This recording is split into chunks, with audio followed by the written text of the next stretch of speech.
Tout le village mangeait sa nourriture, sans savoir qu'il bouffait l'impensable. Une nouvelle vendeuse de nourriture est arrivée au marché. Elle ne parlait à personne.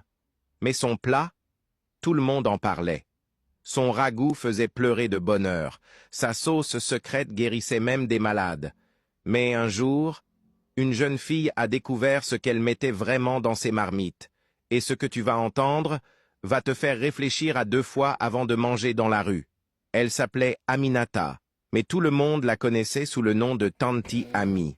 Elle est arrivée en silence, s'est installée sous un vieux manguier. Et en quelques jours, tout le marché parlait d'elle. Elle ne parlait presque pas. Elle ne riait jamais. Mais les gens venaient de partout pour goûter à sa cuisine. Son ragoût avait un goût unique. Les gens disaient qu'il leur réchauffait le cœur, qu'il les faisait se sentir bien. Mais surtout, il y avait cette sauce qu'elle ajoutait à la fin, une sauce brune et épaisse qu'elle appelait sauce spéciale. Elle en versait juste une cuillère sur chaque assiette. Et là, c'était fini. Les clients fermaient les yeux et souriaient. « Je ne sais pas ce qu'elle met dedans, mais ce plat me fait du bien », disait une cliente. « Même quand j'ai plus faim, j'ai encore envie d'en manger », disait un jeune homme en se léchant les doigts. En une semaine, sa petite table attirait tout le marché. Même les vendeuses qui étaient là depuis 20 ans ont commencé à fermer plus tôt, parce que plus personne ne venait chez elle. Les femmes du quartier ont arrêté de cuisiner chez elle. Les élèves faisaient la queue. Les commerçants demandaient à passer en premier. Et même le chef du village envoyait discrètement son domestique lui acheter à manger.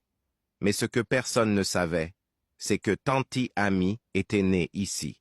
Ce n'était pas sa première fois dans ce village.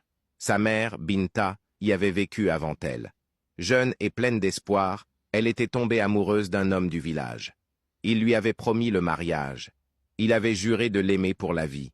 Mais quand elle est tombée enceinte, sa famille à lui a tout refusé. Il disait qu'elle portait la malchance, qu'elle n'était pas digne d'eux. Alors il l'a laissée, seule, avec son ventre rond et son cœur brisé. Les villageois n'ont pas eu pitié. On a dit qu'elle avait attiré le malheur, qu'elle l'avait cherché. On la pointait du doigt. On la traitait de honte. Et Aminata, encore enfant, grandissait au milieu des moqueries, des regards sales, des rires cruels. Sa mère, pourtant, tenait bon.